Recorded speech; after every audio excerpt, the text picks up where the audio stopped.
Bonjour à toutes, bienvenue dans un nouvel épisode du podcast Pause Libre, le rendez-vous où on parle de temps, de vie de famille et où on décortique ensemble des astuces pour alléger cette charge mentale qui pèse parfois un peu trop lourd. Ce podcast, c'est ton espace pour prendre du recul, trouver l'inspiration et surtout décider de ta vie, de ton temps. Je suis Ludivine Cadeau, ta coach de vie dédiée à la gestion du temps et je vis en Bretagne. Je suis mariée, maman d'une préado de 11 ans et on partage notre quotidien avec ma belle-mère dans un joli petit bout du Morbihan. À travers l'entreprise Cadeau Coaching, je me spécialise dans l'accompagnement des mamans qui sont en couple, jonglant entre le travail et la maison, qu'elles soient salariées ou entrepreneurs, tout en ayant une partie, voire la totalité de leur activité professionnelle à domicile. Au cœur de ce podcast, on explore ensemble des solutions pratiques pour gérer notre temps de manière efficace, alléger la charge mentale et créer un équilibre harmonieux entre vie professionnelle et personnelle. Chaque épisode est pensé comme une pause bien méritée où tu pourras trouver des conseils concrets, des anecdotes et parfois un petit grain de folie. Alors installe-toi confortablement, prends ton café ou ton thé, c'est le moment de se faire du bien, de prendre une pause libre, une pause en toute liberté. C'est parti! Aujourd'hui, je voulais aborder la question de l'espace. Oui, ça change du temps. Aujourd'hui, on parle d'espace, son espace. Créer/trouver son espace chez soi. Alors ça peut être pour travailler quand on travaille de chez soi ou pour un espace dédié à un moment pour soi.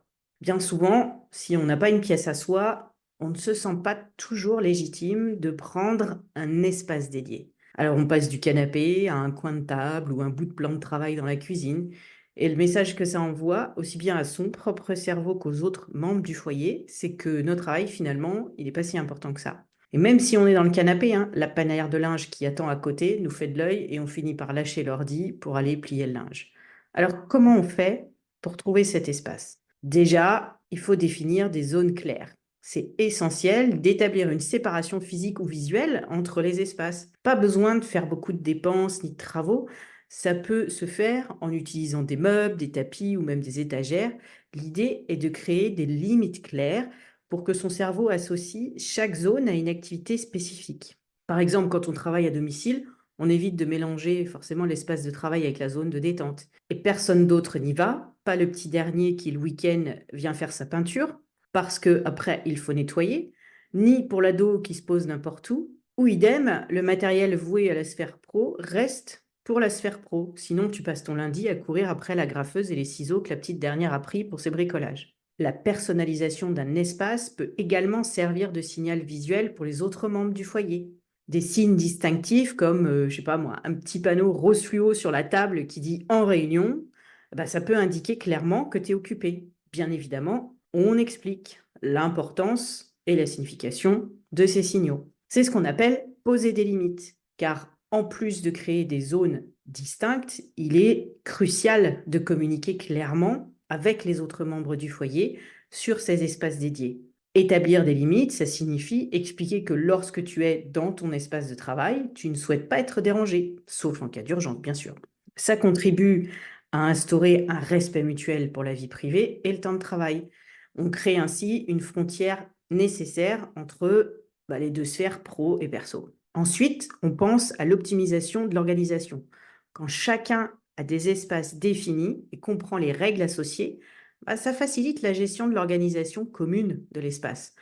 On peut alors encourager le partage de la responsabilité pour maintenir l'ordre et on en discute régulièrement pour ajuster ces règles en fonction des besoins de chacun. Comme ça, la collaboration familiale sur la gestion de l'espace devient une composante positive de l'environnement domestique. Et surtout, on pense à simplifier, tout bonnement pour plus d'efficacité. Pour créer un espace fonctionnel et agréable, c'est important de privilégier cette simplicité.